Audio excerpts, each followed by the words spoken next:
All right, so now we got Karen and Ken, and they're going to take Social Security at 62 earlier. So remember, Karen is a little bit younger than Ken. So when she starts pulling it, that's when Ken can start taking his spousal benefit off of her benefit base. So what's it going to look like now? Let's dive into this. It's pretty interesting, actually.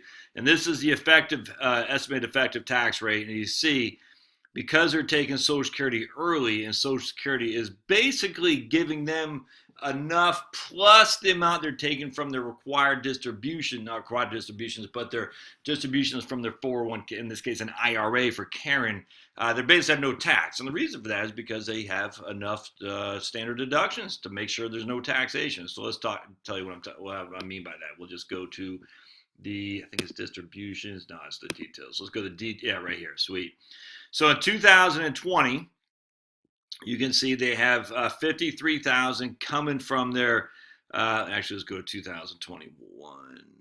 2021, because they're 62. That's right. She's not 62 yet. 2022. There we go. All right. So in 2022, you'll see they have 17,000 coming from their IRA. Why they only have that? Well, because they have 35,000 in Social Security benefits. All right, so 35,000 in Social Security benefits means only 1,700 is taxable. Not going to give the provisional income, how we figured that out here, but just remember, married filing jointly, the first, how much of their money is not subject to taxation of their Social Security benefit is 0 to, was it 32? Is nothing. So any of their provisional income between 0 and 32, none of it's subject to taxation. And again, how you figure it out, you take half this amount here, which is the amount they had coming from their IRA, plus half of this amount here, which basically means hardly anything is subject to taxation, if that makes sense. So we have 17,000 from their IRA, 35,000 from Social Security. That gives them the amount they need to live on, and then only 1,700 of that, though, from their Social Security subject to income tax. So 17,000 IRA distributions plus 1,700 means their adjusted gross income is $19,000, but because their standard deduction is $27,000, no tax at all. So that's a pretty good place to be. All right. So let's go where we want to go here. Let's go back to estimate. Now what happens here, though, is we hit, let's see, age 74 for old Karen. So let's go to age 74. I can't tell what year that is. We're going to go to age 74. We'll just go forward, I don't know, 14 years or so. Let's go to 2036. All right, so now, standard deduction. Yeah, so now Karen is single. So now Karen's a widow. All right, so here she has qualified dividends because she's taken so much out of her IRA because of RMD. She had to reinvest it, and she'll pay tax on that a little bit. But here, taxable amount $97,000, of which she's getting IRA distributions of $97,000 because of RMDs. She has $30,000 of Social Security benefits. Remember, she's losing Ken's half. All right, Ken's not really half, but Ken has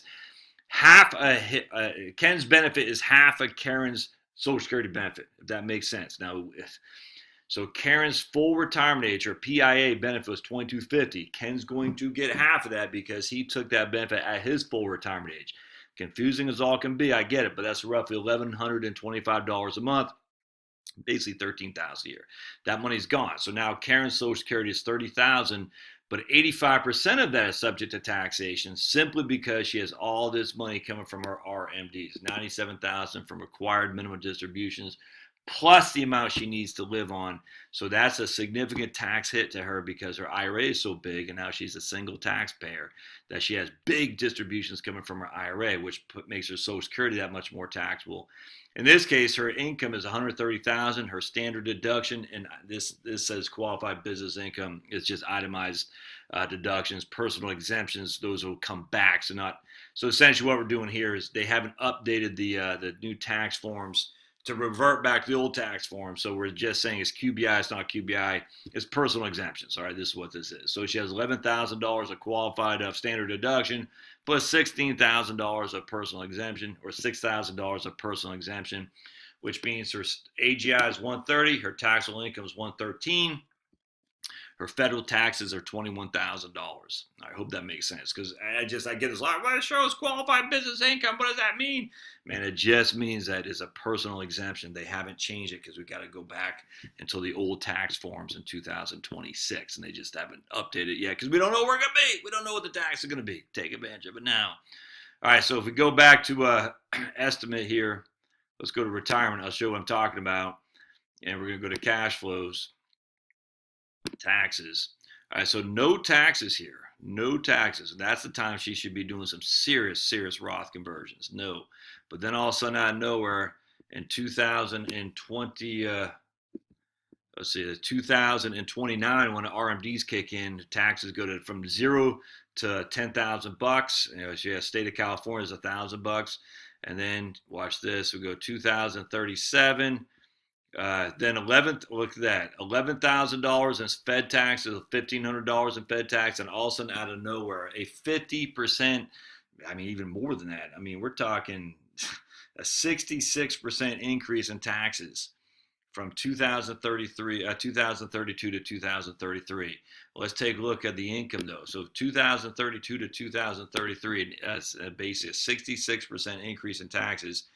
2032 to 2033. This is 2032, 2033. Look at the income, total income right there.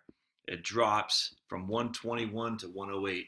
66% increase in taxes and a $13,000 decrease in income.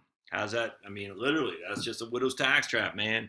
You know, we got a roughly 10 to 15% decrease in income, which coincides with a 66% increase in taxes. Horrific. All right, so let's look at the spreadsheet and see what we're looking at here. So this is no planning. We haven't done any Roth conversions or anything. We're just taking Social Security at 62. So we got here, you can see there's Social Security 34,000, 35. And then Ken dies, so she went from 45,000 to 27,000 with Ken dying from Social Security. Remember, she took hers early, so she had a reduced benefit. Ken took his spousal benefit at full retirement age. Thus, his spousal benefit was not reduced. So there's a less of a gap between Karen and Ken's benefit, even though half of his spousal benefit would reflect it should be half of her benefit, but it's not half of her benefit if she took her benefit early. I hope that makes sense.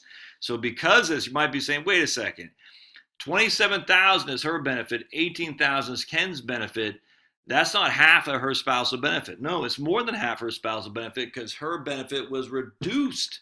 Her spousal benefit is still half of what her PIA is, or his spousal benefit was still half what her PIA is, but because she took it early at 62, her benefit was reduced, but Ken's benefit is not reduced because he took it as full retirement age.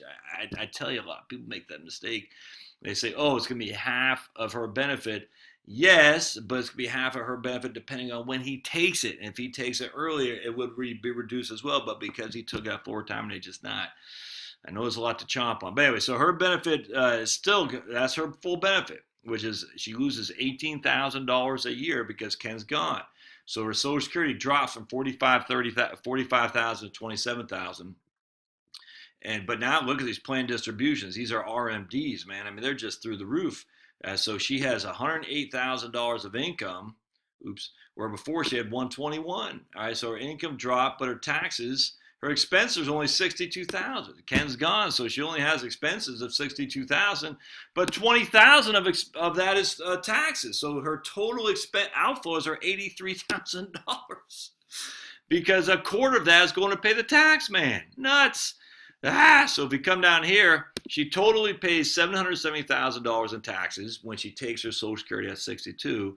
She has total outflows of $2.96 million, which means net of taxes, she had total essentially spending power of $2.138 million.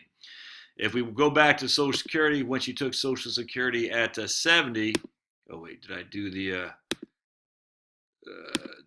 this correctly? It can't be the same, is it? Yeah, exact same. Wow. So wait, did I do that correctly? She had $2.916 million of spending, $770,000 of taxes. If we go back here, she has $2.74 million of spending, $648,000 of taxes.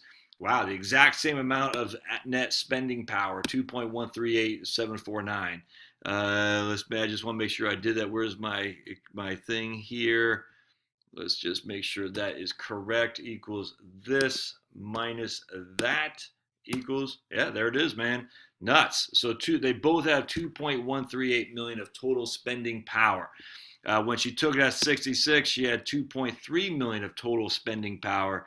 So, I mean, you're thinking, 66 might be the better way to go, but let's take a look at total IRA accounts. So in here, total IRA, she has, this is 1.98 in traditional IRA, 1.7 in taxable accounts, 3.749 is her total liquid net worth, 3.749 at 62, taking Social Security at 62. Taking Social Security at 70, she had 3.28 million in total liquid net worth, of which 1.4 was IRA.